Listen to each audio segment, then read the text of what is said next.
The 2014 Gourmet Food Safari, the featured event of the Caribbean Food and Wine Festival, got underway with cocktails at Grace Bay Club. The event, which features a 4-course meal prepared by the island's top chefs at 4 different locations, allowed diners to enjoy gourmet culinary creations in a variety of beautiful settings. Let's start the festivities, and the 8th Gourmet Safari begins.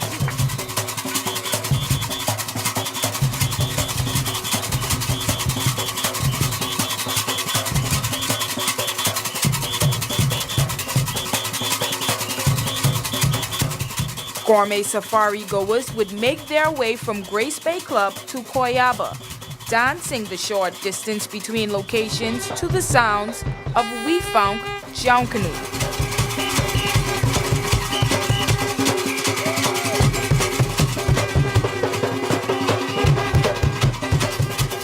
Koyaba, the first stop on the Gourmet Food Safari, and wowing diners with its elegance and intimate setting. Diners enjoying a first-course meal prepared by Chef Paul Newman of smoked short ribs finished with a tamarind, guava, and rum barbecue sauce, a sea grape chutney topped with vegetable dumplings and a hint of curry, and vegetable broth noodles dressed with shiitake mushrooms and baby corn. But tonight was about being on the move, so once diners enjoyed the first course, it was time for the safari to move to the next stop, 7. I'm here with Jay Schubert of Cuvée Song. Did I say that right, yes, Jay? Yes, you did, in Napa Valley.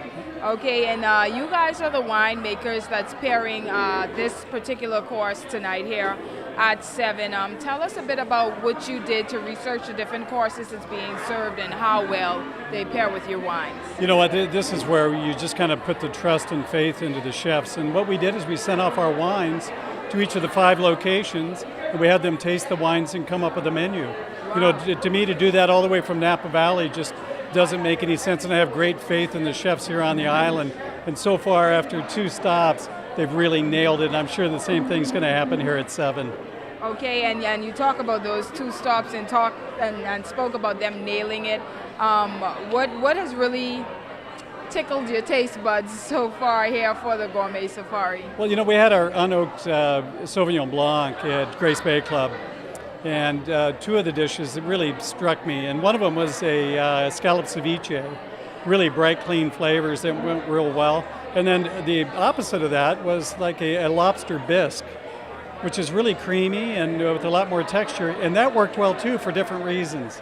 So it just shows that with different wines, they can work with different or the same wine can work with different pairings, and that was a great example of it.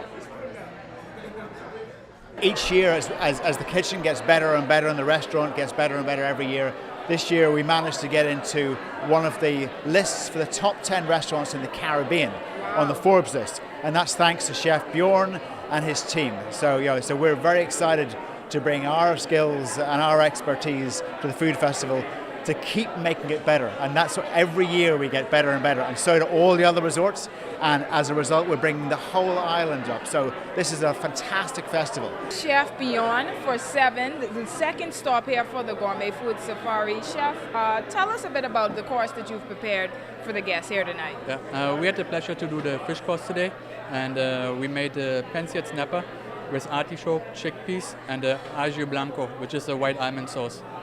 Okay, and I understand that all of the wines, the courses were sent over, so you guys pretty much had free reign on which wine you paired your dish with here tonight. What went into preparing your meal and pairing it with the particular wine that's being served at dinner tonight? We've been very lucky. We got the bottle beforehand, so we know what's coming. And well, very important is that we try to keep a really good balance with our food, that we have a bit of everything, sweet, sour, salty, and well, it works. This is our second stop. How did you enjoy the fish course here at 7? The fish course was divine, very, very complex the way it was made. great flavors. How are you enjoying Caribbean food and wine so far? Oh, it's fantastic. The food has been great. The wines are paired beautifully with the food. It's been a great event. Okay, and how much did you enjoy Seven's fish course here tonight on the second This is stop? my favorite course so far. It was beautifully balanced. It went perfectly with the wine. It's been a great course. It's light, fresh, delicious. I mean, I was very impressed. It's really fun to be here. And if you had to give it a rating from 1 to 10 on how it was on how it was paired with the wine, what would you give it? Like, I mean, I don't want to flatter anyone too much, but can I say 10? Everything's been amazing. Yesterday we got here for the initial the welcome dinner, and that was amazing. I didn't think it would be topped, but it's going to be close to being topped tonight. Great food, great wine, amazing. Who made the what's in the lollipop?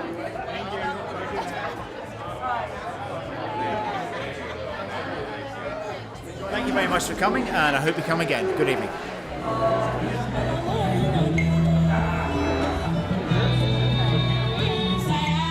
And after a wonderful second course, it was time to move to the second location. Guests expecting to dine at the Regent Palms but found themselves at the Shore Club, the latest resort to break ground here in Providenciales. Dancers greeting the guests as they arrived, and the curiosity of diners certainly piqued by the change in location.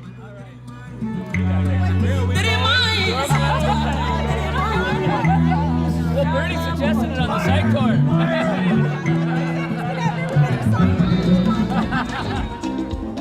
No, we really wanted to do something special tonight, and something very neat and contrasting, where you're in the middle of a rough construction site, and as soon as you go through that curtain, it's refined elegance and great dining. And we also wanted it to be very special in that all the people that have attended this food fair will say that they actually can say that they were the first people to dine at the Shore Club. So it's a very special privilege for both of us. We get to say that we christened the property with the food, with great people that love food and wine, and they get to say they were our first customers. This location would feature dinner under the stars, with the course prepared by Regent Palms chef Lauren, and diners welcomed by Regent Palms General Manager Karen Witt. Yes, this was a big surprise for everybody. Actually, Lauren came up with the idea several months ago because we wanted to do something a little bit different this year. In front of you this evening, we have our roasted breast of duck, and we paired that with a duck rillette, which is a confit of duck. We've marinated that with some foie gras, for lack of a better word. And then we've also done a foie gras candy bar. So we've done a foie gras mousse, a savory shortbread crust, and we've encased it with a bittersweet chocolate. So hopefully you're enjoying that. A wonderful treat and surprise for many. This, the first official dining experience here at the Shore Club.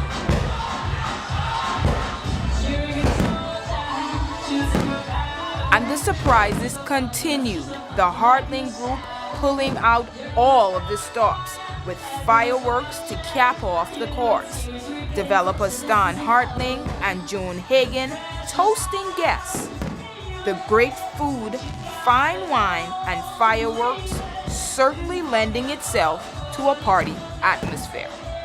Every year is different, and every year they surprise us, so it's very nice. We enjoyed every moment of it. Unexpected but great stuff. Yeah. With the moonlight shining and all the stuff that happened tonight, you can't be at a better place. It's amazing. Such a good atmosphere. Everyone's having a lovely time. The lighting's beautiful. Amazing food. Just amazing. What a beautiful function. Thank you. And as you can tell from the comments and the music going, definitely a party atmosphere here at Shore Club. I'm not so certain that this shouldn't have been the last stop.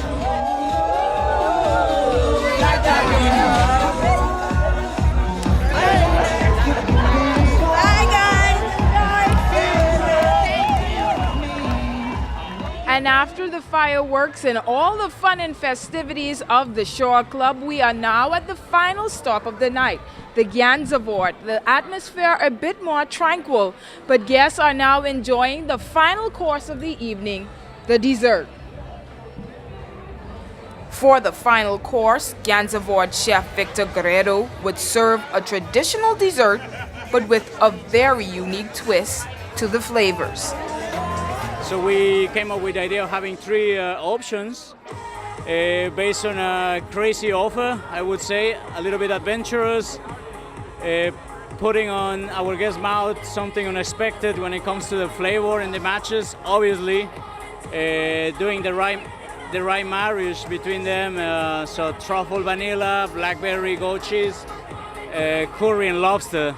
I think that's the craziest one, and so far is the best of the night. Is the one is rocking the night. When I tasted it, it's actually really delicious and quite different and very surprising and really good with the wine. That is awesome. That's really, really good. Tonight was absolutely amazing. If I had to coin a phrase, it would be the best experience ever. As usual, the Hartling group went out of their way to wow us, did a phenomenal job. So was 7 Stars, so was Koyaba, and of course, we begin at Grace Bay. How could you beat that? The view in the back of us tells us the story of how we're concluding. So we're very pleased, and we can't imagine what next year is going to bring. I think what we see in food and beverage in Turks and Caicos and in the Caribbean is that we want to be leaders.